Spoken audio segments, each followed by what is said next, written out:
Sunny, Sid, ano ang inyong problema? Ano ang inyong inirereklamo? Tito, ang nireklamo po namin, yung pag-revoke po ng aming linya. May utang po kami sa halagang 3,000. May utang kayo doon sa asosasyon Opo. ng 3,000. Opo. Pareho kayo, di ba? May Opo. utang na 3,000. Bakit 3,000? Kinailangan nyo ito para saan? Noong pong panahon ng pandemya po. Ayun. Pero yung mga miyembro ng inyong asosasyon, talagang pag kinakapos ay pwedeng manghiram. Opo. Opo, Tito. Okay. So anong nangyari? Nangyari nga po nung nakakautang po kami, nirevoke po kami nung dating Panguluhan po. Gaano kadalas papalit ang panguluhan ng asosasyon? Dati po, Tito, yearly. O, dahil ikaw ay dating pangulo ng asosasyon. Okay, yearly, dati. Opo. Ngayon? Ang pagkakalam ko po, almost 3 years na po siyang nakaupo Okay. ngayon. Alright. Kaya po, inabutan po yun sa kanya. Siya po ang nagbenta ng linya namin. Ito ba yung tinatawag na frangkisa? Opo. Okay. Yung pagbenta ba niya ng frangkisa ay may kinalaman doon sa inyong pagkakaroon ng utang sa asosasyon? Opo. Paliwanag nyo ngayon, Sid. Sa ngayon pong pamunuan o Pangulo, nung pong siya manalo, pinatawag po kami sa bahay nila para pag-usapan yung tungkol sa aming prangkisa. Ang napagpulungan po nila, kasama yung mga member niya na mga may katungkulan na kami po yung kanila ibabalik. At yun po ang aming pagkakautang na halagang 3,000, huhulog-hulugan namin sa loob ng 90 days. Ako naman po, ako muna ka-extra sa trabaho.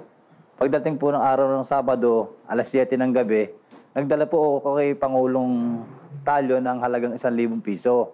Ang masakit lang po, makalipas po ng 4 o 5 araw, pumunta sa aking bahay at binabalik ko 1,000. Tinanong ko po sa kanya kung ano ang dahilan at bakit binabalik sa akin yung 1,000. Wala naman po siyang masabi kung ano yung dahilan. Hindi po totoong ilang araw yon. November na po, lumampas na po yung binigay na na due date sa kanila. Pero noong tinanggap niya ang 1,000 na hulog, Hulog ko po. parang bahagi doon sa 3,000, siya ang tumanggap. Siya po. Ano ang sabi niya? Nung tinanggap niya, wala. Ang sabi po niya, sige, Okay. ang sabi po niya, sige Casidro, tatanggapin ko to at ako na yung bahalang magbigay sa tresurero. Okay. Kaya po ako naman po ay tiwala. Kaya kayo na sorpresa, noong pagkaraan ng ilang araw, siya ay pumunta sa bahay mo at Opo. sinusuli ang 1,000. Sinusuli po yung 1,000 piso. Okay. At ang tanong ko naman po, Pangulo, bakit binabalik niyo po sa akin yung 1,000? Ano po ang dahilan? Wala po siyang masabi. Para po siyang nauutal o nahuhumal. Nasaan pumunta ang kwento? Hanggang sa, ito nga po, binenta na po yung linya namin. Mula noon sa paghiram ng pera at pagbenta ng frangkisa, anong panahon ito? 1 buwan, 2 buwan, 3 buwan?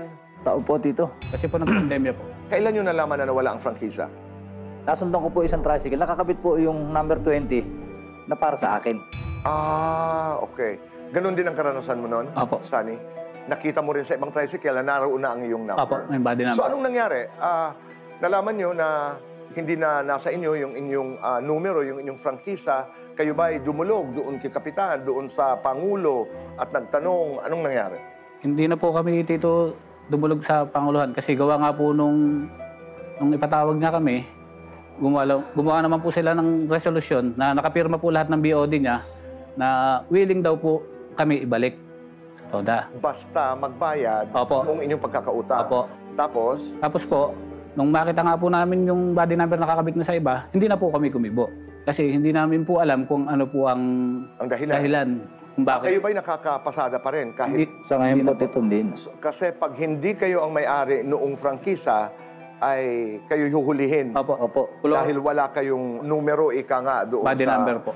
TODA. Ito ang dahilan kung bakit kayo lumapit dito sa Cayetano in Opo. Action. Opo. Ang tanong ng isang taong nakikinig sa kwento ay, bakit napunta sa iba ang inyong frangkisa? Yun nga po Yan ang... po ang ano. Yan ang hindi nyo alam. Opo, Tito. Yan ang gusto nyong malaman. Opo. So paano kayo ngayon na wala kayong pasada, hindi kayo ngayon nagmamaneho sa inyong tricycle? Hindi na po, Tito.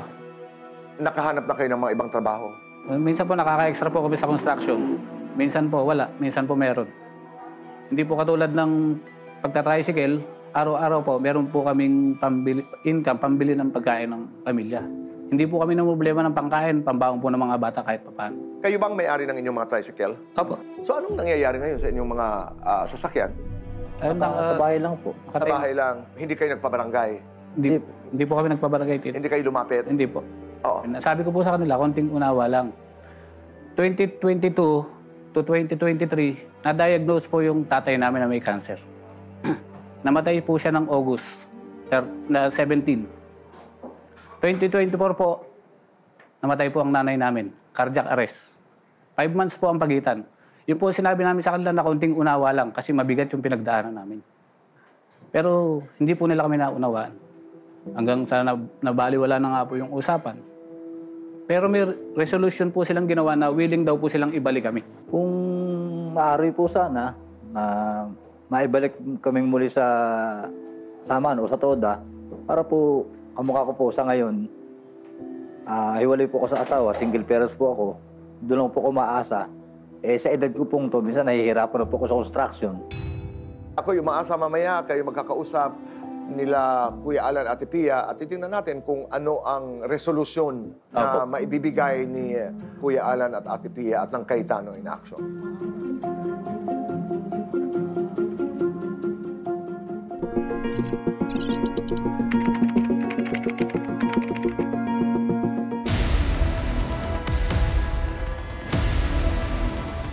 Katalyo, narinig niyo po ang salaysay, ang kwento ni Sunny at saka ni Sid. Ano po ang nais niyong sabihin? Si Pangulong Sunny, Pangulo po siya noong 2019. Merong bumili sa pili niya sa laga 10,000. Ang binigay lang po sa treasurer noon, 2,000. Tapos yung 8,000, pasamantala, iniram niya. Pagkatapos, hindi po niya naibigay doon sa takdang oras na ipinangako niya. Hanggang sa hindi na po niya naibigay. Pagkatapos naman po, yung si Isidro, meron po siyang utang na 3,000 sa samahan. Yung pamunuan, nagbibigay ng sa kanila, ng abiso na bayaran sila. Pagkatapos doon sa takdang oras, hindi naibigay. Kaya po, naribok sila noong taong 2019. Ako po, bilang Pangulo, effective July 1, 2022. Miniting ko yung aking mga opisyales, 14 kami. Inano ko sa kanila, inihain ko sa kanila kung pwede pa namin silang pabalikin. Ngayon po, napagkasunduan namin na bayaran yung utang nila. Meron po kaming ibinigay na petsa. Sa katunayan po, 90 days lang, pero naging magit 100 days dahil July 2 kami nag-meeting, ang binigay namin due date, October 31, 2022. Di lumalabas po, nasa 120 pa yung days, 4 na buwan. Hindi po sila nakatupad doon sa due date na binigay po. Nagbigay po siya ng partial, pero naibalik po, first week na lang, November. Ang usapan doon po, dapat doon kumpleto. 2019, nakaribok na po sila. Kaya binibigyan pa namin silang pagkakataon nung kami ang maupo. Malaking kasinungalingan po yun. Na-revoke yung kanilang prangkisa 2019. O, 2019 Pero po. narinig niyo ho kanina yung sinabi nila na sa kasamaang palad po ay pumanaw ang tatay, pumanaw ang nanay, nagkapandemya. Yan ho ba nung kayo'y nag-meeting ng iyong mga kasamahan, kinonsider niyo ho ba yung kakayanan nila makabayad? Matagal na pong nangyari yon. Buhay pa yung mga magulang niya. 2019, kamakailan lang po sila, kamakailan lang po namatay yung niya, yung mga magulang niya.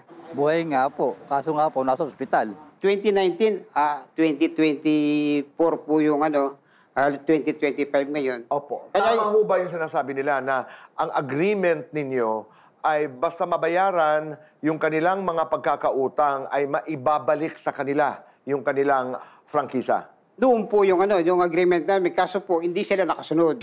Noon pa yon. O, yung so kahit yung- mabayaran ngayon ay hindi na pwede. O hindi na po pwede. Base doon sa naging agreement noon. May kasulatan ho ba kayo meron na po. pinirmahan ng dalawa at kayo na ito ang ating agreement? Dapat October 31 na napunta nga sabi mo sa November ay pag nabayaran nyo, kayo makakabalik. Meron po kaming ginawang board resolution Okay. na October 31, 2022, kailangan makumpleto yung bayad. Sinong tumanggap ho nung 1,000 na hulog ni Mang Isidro? Sa akin po niya binigay. Okay. Tapos po, binigay ko doon sa treasurer ko. Alright. Nung hindi na makumpleto, ibinalik ko po sa kanya. Pinakisuyo na. Totoo ho ba na wala kayong paliwanag kung bakit nyo ibinalik? Ang sasabi ko po, excess na yung usapan.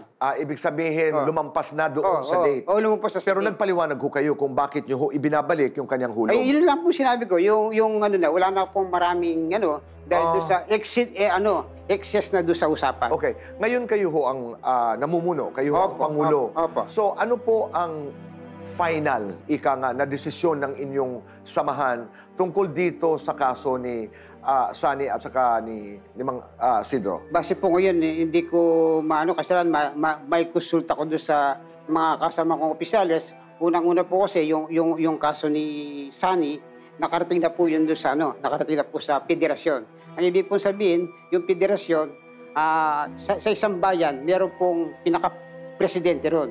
Ako po, presidente lang doon sa local namin. Limitado lang po yung aking kasi nakaabot na puro. Kaya po yung So ito'y nakarating na sa federasyon. Sa iyong pagkakaalam po, ano ang tayo? Ano ang desisyon po ng federasyon Kasi po, pagdating ho dito sa kaso? Kasi po, doon sa board of doon sa bylaws ng federasyon, kapag ka nakalustay ka ng pera, automatic, tanggal ka, hindi ka na pwedeng bumalik at saka hindi ka na pwedeng tumakbong opisyalis pa. Sa inyong bylaws ba, hanggang saan ang apela? Wala bang espasyo ng pagbibigay ng pangalawa, pangatlong pagkakataon? Depende po sa consultation. Ikukonsulta po sa pamunuan. Okay. At ako'y umaasa na sana'y magkaroon ng linaw, magkaroon ng liwanag, dahil maraming mga toda, maraming mga tricycle drivers ang nagmamasid sa ating pag-uusap na ito na naway makakuha ng mga leksyon, makakuha ng kaalaman mula dito sa ating pag-uusap.